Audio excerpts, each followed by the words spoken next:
Današnji semafor i realizacija ove investicije grada Pančeva jeste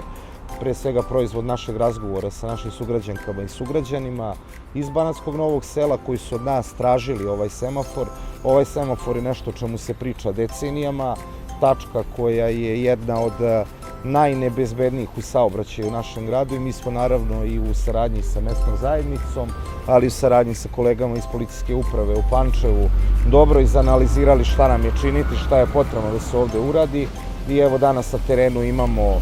semafor koji će u budućnosti regulisati saobraćaj na ovoj raskrsnici i ja sam siguran rešiti onaj najveći problem koji se ovde dešava, a to jeste bezbednost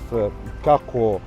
učesnika u saobraćaju u motornim vozilima, ali tako i pešaka, jer u neposrednoj blizini ove raskrsnice nalazi se pre svega škola.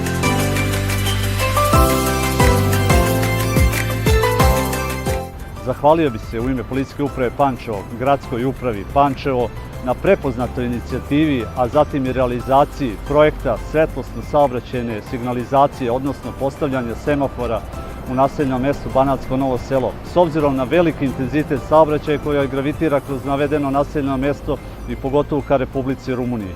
Takođe bih se zahvalio i Komitetu za bezbednost saobraćaja grada Pančeva kao i ostalim područnim lokalnim samoupravama u okviru Južnog Banata i njihovim lokalnim savetima za bezbednost